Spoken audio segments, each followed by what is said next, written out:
प्रतीक। अंग्रेजी में प्रतीक को सिंबल कहा जाता है और सामान्य भाषा में इसे चिन्ह कहा जाता है। रामचंद्र शुक्ल कहते हैं, काव्य में आई कुछ वस्तुएं मनोविकारों या भावनाओं को जागृत कर देती हैं, वे प्रतीक है। यानी कविता में ऐसे शब्द जो आपके मनोविकारों को जागृत कर दे, आपकी भावनाओं को जागृत कर दे, वे प्रतीक कहलाते हैं।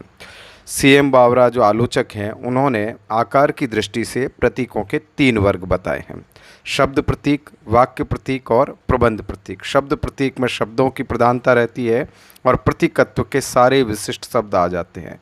वाक्य प्रतीक में लाइन की प्रधानता रहती है, पंक्ति की प्रधानता रहती है और उसमें मुहावरे और लोकोक्तियाँ आते हैं।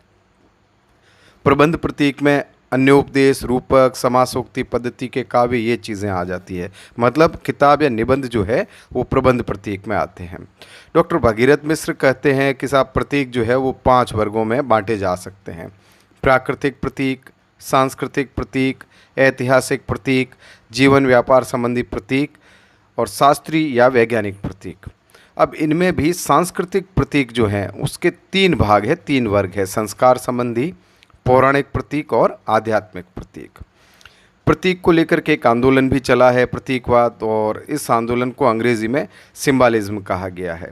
इसकी शुरुआत 19वीं सदी के अंत में फ्रांस में हुई और यह रियलिज्म और पार्नेसियनिज्म की प्रतिक्रिया में उठने वाला आंदोलन माना गया है।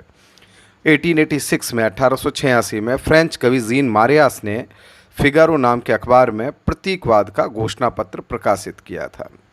प्रतीकवाद को काव्यात्मक रहस्यवाद माना जाता है। प्रतीकवाद पर जर्मन संगीतज्ञ वैगनर और अमेरिकन कवि पो का प्रभाव रहा है। रामचंद्र शुक्ल के अनुसार यूरोप से बंगला कविता में और वहाँ से हिंदी में प्रतीकवाद आया है। अज्ञेय जो है वो हिंदी के प्रमुख प्रतीकवादी कवि माने जाते हैं और रामचंद्र शुक्ल ने प्रतीकवाद को चित्र भाषावाद कहा है। अब यदि हम प्रतीक की विशेषताएं देखें या उसके लक्षण और प्रकृति को समझें तो कुछ अहम बिंदुओं पर हम लोग ध्यान देते हैं। एक तो इसमें साहित्य का जो प्रतीक है उसको साहित्य का आधारभूत तत्व स्वीकार किया जाता है। चिन्ह रूप में होता है प्रतीक, मनोविकारों या भावनाओं की अभिव्यक्ति हो सकती है, इससे इस पर पाश्चात्य प्रभाव पड़ा है। इसका चित्र भाषावाद के रूप में भी हम अर्थ ले सकते हैं। जीवन, समाज और संस्कृति से इसका सीधा संबंध है। धर्म, दर्शन और राजनीति से भी इसका संबंध है और शब्द और अर्थ का दर्शन माना जा सकता है इसे। धन्यवाद।